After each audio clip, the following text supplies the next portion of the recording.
Let's continue reading this sutta. Last time we stopped at number 14. The Bodhisattva's mother gave birth to him after carrying him in her womb for exactly 10 months. Number 15. I heard and learned this from the Blessed One's own lips. Other women give birth seated or lying down, but not so the Bodhisattva's mother. The Bodhisattva's mother gave birth to him standing up. Yeah, that is. These two I remember as a wonderful and marvelous quality of the Blessed One.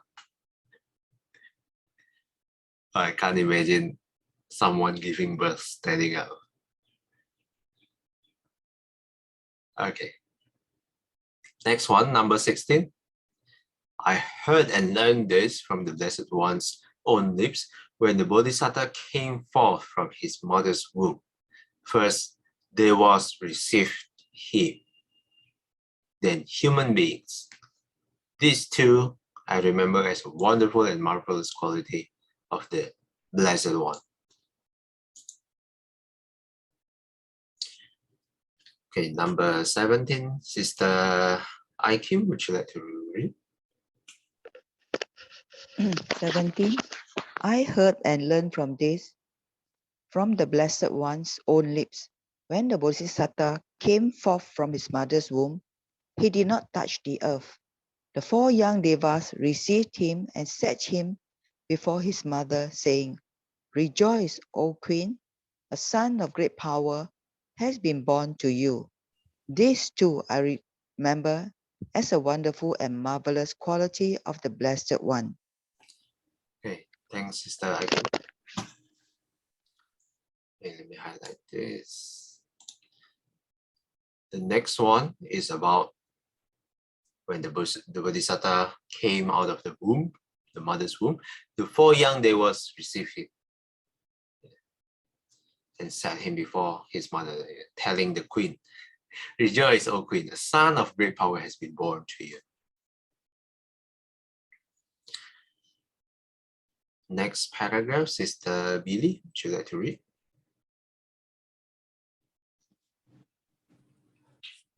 I heard and learned this from the Blessed One's own lips. When the Bodhisattva came forth from his mother's womb, he came forth unsullied, unsmeared by water, humus, blood, or any kind of impurity, cleaned and unsullied. Suppose there were a gem placed on fine cloth, then the gem would not smear the cloth, or the cloth the gem. Why is that? Because of the purity of both. So too, when the Bodhisattva came forth, he came forth clean and unsullied. This too I remember as a wonderful and marvelous quality of the Blessed One. Thank you. Okay, thanks, Sister Billy. Thank you.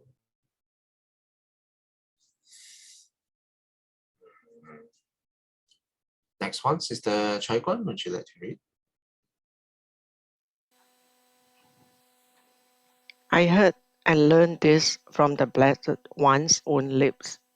When the Bodhisattva came forth from his mother's womb, 2 jets of water appeared to pour from the sky, one cool and one warm, forbidding the Bodhisattva and his mother. These two I remember as a wonderful and marvelous quality of the Blessed One. Thank you.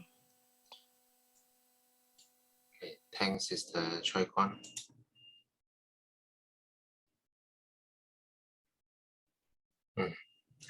Two jets of water appear to pour from the sky. You have hot shower, you have warm shower.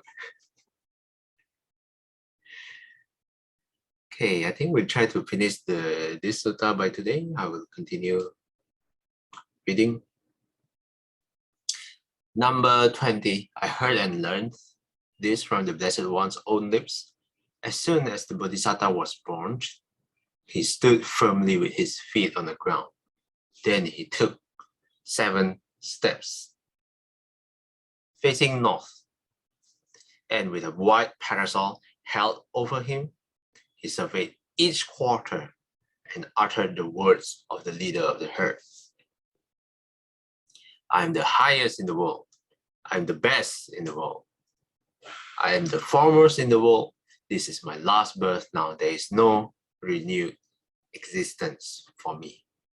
These two I remember as a wonderful and marvelous quality of the Blessed One. Footnotes number 8, let's take a look.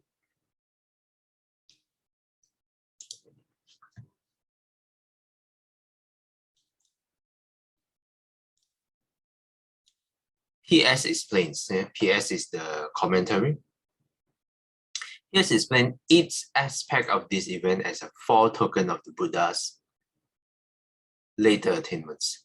Thus, his standing with his feet, pada, firmly on the ground was a foretoken of his attaining the four bases for spiritual power. Idipada. His facing the north of his going above and beyond the multitude, his 7 steps of his acquiring the 7 enlightenment factors, the white parasol of his acquiring the parasol of liberation, his surveying the quarters of his acquiring the unobstructed knowledge of omniscience, his uttering the words of the leader of the herd, an epithet for an eminent person of his setting in motion the irreversible wheel of the Dharma. His statement, this is my last birth, of his passing away into the Nibbana element with no residue remaining. See text 9, section 5.5.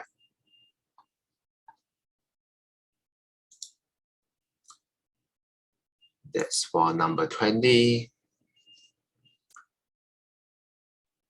Number 21, Sister Akin, would you like to read it?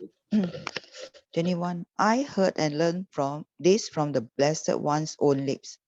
When the Bodhisattva came forth from his mother's womb, an immeasurable great radiance surpassing the divine majesty of the Devas appeared in the world with its Devas, Maras, and Brahma. In this population, with its ascetics and Brahmins, with its Devas and human beings, and even those abysmal world intervals of vacancy, gloom, and utter darkness, where the moon and the sun, mighty and powerful as they are, cannot make their light prevail.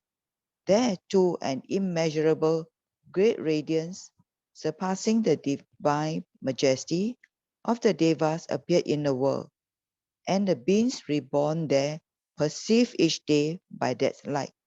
So indeed, there are also other beings reborn here. And this 10,000-fold world system shook,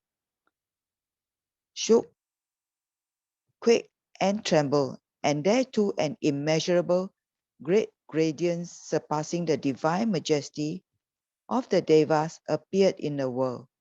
That when the Bodhisattva came forth from his mother's womb, an immeasurable great radiance surpassing the divine majesty of the Devas appeared in the world. This too I remembered as a wonderful and marvelous quality of the Blessed One. Thank you. Thanks, Sister Akim. So this is when the world system shook, quake, and trembled again. Let me highlight again this part. So initially, I think the world system shook before, and then it shook again. So let's take a look previously. When was it? When was the world shook?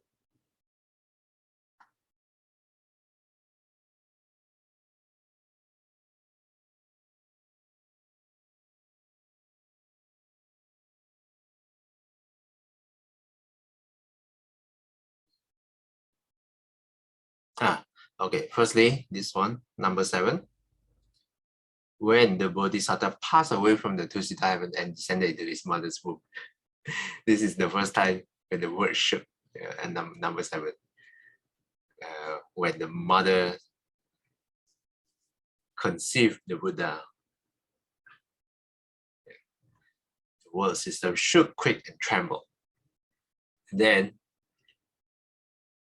going all the way until 21, this is when the Bodhisattva came out of the mother's womb.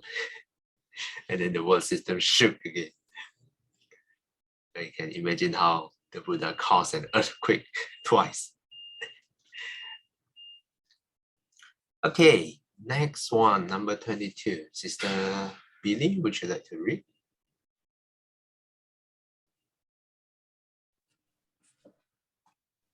That being so, Ananda, remember this too as a wonderful and marvelous quality of the Tathagata.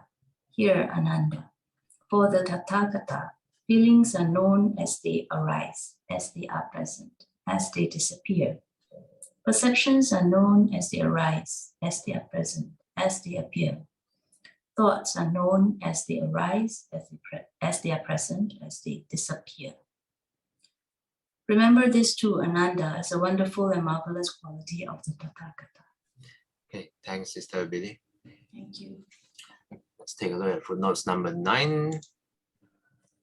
This statement seems to be the Buddha's way of calling attention to the quality he regarded as the true wonder and marvel. For me, this is, okay, let me highlight this again.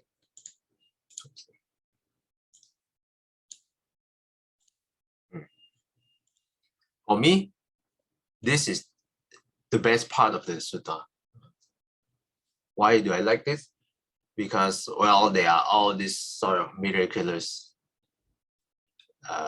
wonderful events happening while the bodhisattvas descend into the mother's womb and then come out of the mother's womb. But the Buddha again reminds Venerable Ananda, okay, add this one more wonderful and marvelous quality. The Tathagata feelings are known as they arise, as they are present, as they disappear. Perceptions are known as they arise, as they present, as they disappear. Thoughts are known as they arise, as they are present, as they disappear. This is the Buddha's way of directing Venerable Ananda's attention back to the Tao, not focusing on all those miraculous events happening surrounding the birth of the Buddha. Line number 23, Sister Chekon, would you like to read? Venerable Sir, since for the Blessed One feelings are known as they arise, as they are present, as they disappear, perceptions are known as they arise, as they are present, as they disappear. Thoughts are known as they arise, as they are present, as they disappear. This too I remember as a wonderful and marvelous quality of the Blessed One. That is what the Venerable Ananda said. The teacher approved.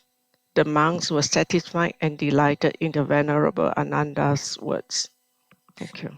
Thanks, Sister Chekwan. This is taken from Majjhima Nikaya 123. Acharya Abhuta Sutta, abridged. With that, finally, we finish this sutta today. Any questions or comments?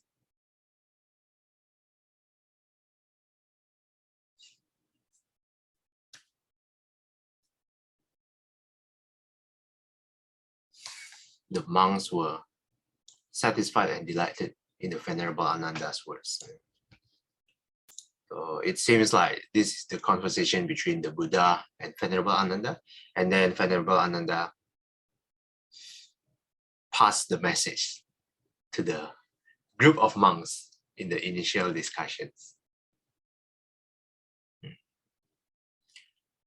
So going back to the conclusion, the last wonderful and marvelous quality is that The Blessed One feelings are known as they arise, as they are present, as they disappear. Perceptions are known as they arise, and so on, and so on.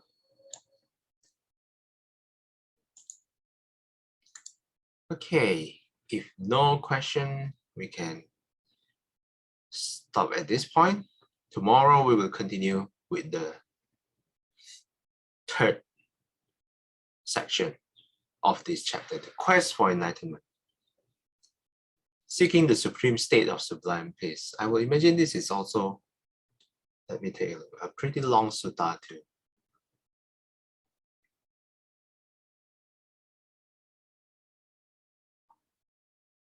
Yeah, we will take several days for this next sutta too. Probably 3 days or more.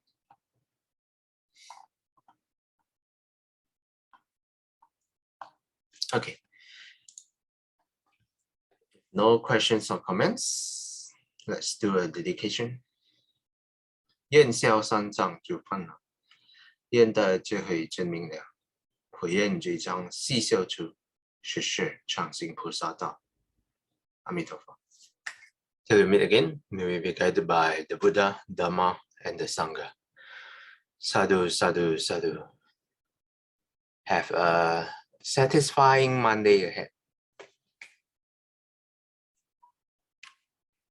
Okay. Bye everyone. I'll see you guys next time. Bye. Good Monday. Good Monday. Bye bye.